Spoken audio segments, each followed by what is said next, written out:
লজ্জায় মাথা কাটা যাচ্ছে যে আজকে আরেকবার আমাকে যদি বলতে হয়, এবং আপনাদেরও নিশ্চয়ই একই অবস্থা, বাংলার সাধারণ মানুষ আবার করে আমরা পশ্চিমবঙ্গের বাসী, এইটা বলতে আমাদের সত্যিই লজ্জা করছে। কারণ কি বারবার আমরা বলে এসেছি, সেই জবে থেকে এই সরকার এসেছে এবং তার আগেও 34 বছর, যে এইখানে কোনো ল অ্যান্ড অর্ডার নেই, এখানে সংবিধানকে মানা হয় না, এখানে গণতন্ত্রকে পা দিয়ে কুচলে শেষ করে দিয়েছে মুখ্যমন্ত্রী।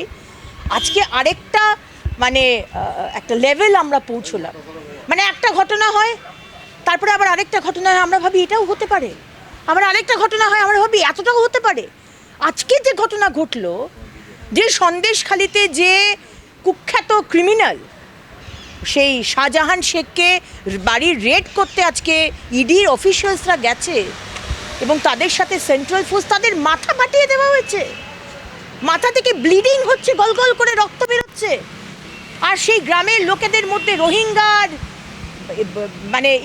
ইললিগাল ইনফিল্ট্রেটার্স তারা দৌড়চ্ছে। এই দৃশ্য দেখা যায় না।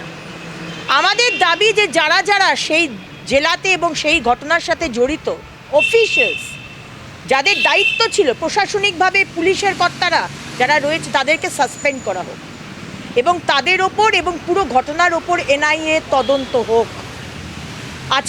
আজকের ঘটনাতে রোহিঙ্গারাও ছিল। কোথা থেকে রোহিঙ্গারা আসছে, কারা এরা, যাদের এত দুঃসাহস যে আজকে ইডি অফিসিয়ালসদের ওপর অ্যাটাক করার? সুতরাং আমরা আর বরদাস্ত হচ্ছে না।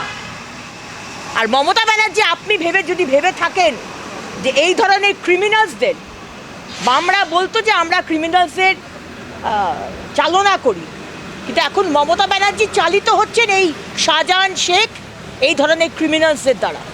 এবং মমতা ব্যানার্জি যদি ভেবে থাকেন যে উনি এইভাবেই তাদেরকে আশ্রয় দিয়ে এইভাবে পশ্চিমবঙ্গকে চালাবেন, you are very wrong madam. শাসক দল তৃণমূল কংগ্রেস প্রতিক্রিয়া দিচ্ছে।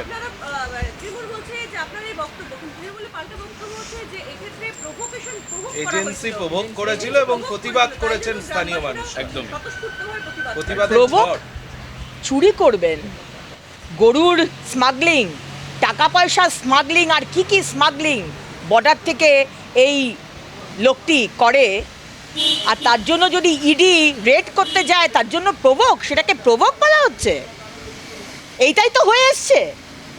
আজকে আমরা সাধারণ কার্যকর্তা, আমরা যখন করমণ্ডলে মানুষ মারা গেছে, আমরা তার পরিবারের সাথে দেখা করতে গেছি সাউথ 24 পরগনায়, সেইখানে তৃণমূলের লোকাল স্থানীয় কর্মীরা আমাদেরকে অ্যাটাক করেছে। এটাই তো হচ্ছে তাদের মোডাস অপারেন্ডি, এটাই তো মুখ্যমন্ত্রীর মোডাস অপারেন্ডি, যে আসবে তার উপর হামলা করো।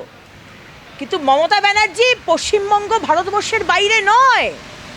আপনি যদি মনে করে থাকেন যে আপনি সংবিধান মানবেন না, আপনি কোনো আইন শৃঙ্খলা মানবেন না, আপনি কোনো ডেমোক্রেসি মানবেন না, আপনি যা খুশি তাই করবেন আপনার পুলিশকে দিয়ে আর আপনার ওই গুন্ডার ক্রিমিনালসে দিয়ে, ইউ ভেরি রং। এটা চলতে পারে না। এর শাস্তি হোক, এনআইএ তদন্ত হোক, যারা যারা দায়িত্বে ছিল তাদেরকে সাসপেন্ড করা হোক।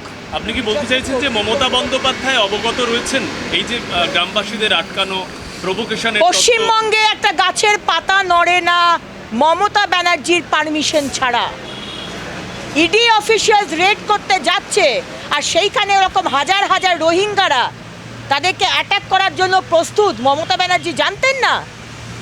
স্টেট আইবি জানতেন না? আগেই তো বলেছি, ছেড়ে দিন না, পথটা ছেড়ে দিন। আপনার মুখ্যমন্ত্রী হয়ে বসার কোনো অধিকার নেই, কারণ আমাদের তো সিকিউরিটি নেই। আজকে দেখা যাচ্ছে কেন্দ্রীয় অফিসিয়াল যারা কাজে এসেছে তাদেরকেও সিকিউরিটি নেই। ধিক্কার আপনাকে। রাজ্যপাল আজকে একটি বক্তব্য রেখেছেন, বিবৃতি দিয়েছেন, অডিও বার্তা। সেখানে তিনি উল্লেখ করছেন যে রাজ্যে জঙ্গল রাজ চলছে, রাজ্যের আইন শৃঙ্খলা পরিস্থিতির অবনতি ঘটেছে, সেটা সহ্য করা ইম্পসিবল হয়ে যাচ্ছে দিন দিন। কি বলবেন? রাজ্যপাল যে কথাটি বলছেন সেটা সাধারণ মানুষের কথা বলছেন, বাংলার মানুষের কথা বলছেন, এটা আলাদা কিছু নয়। প্রথমবার তো হচ্ছে না। এই রাজ্যপাল আসার আগেও হয়েছে। ধনখড়জি বারবার টুইট করেছেন, বারবার প্রতিবাদ করেছেন। আমাদের এই রাজ্যপালও তাই করছেন, এবং করছেন বলেই আজকে বারবার এই মমতা সরকারের গালাগালের মুখে পড়তে হচ্ছে, তাকে ছোট করা হচ্ছে।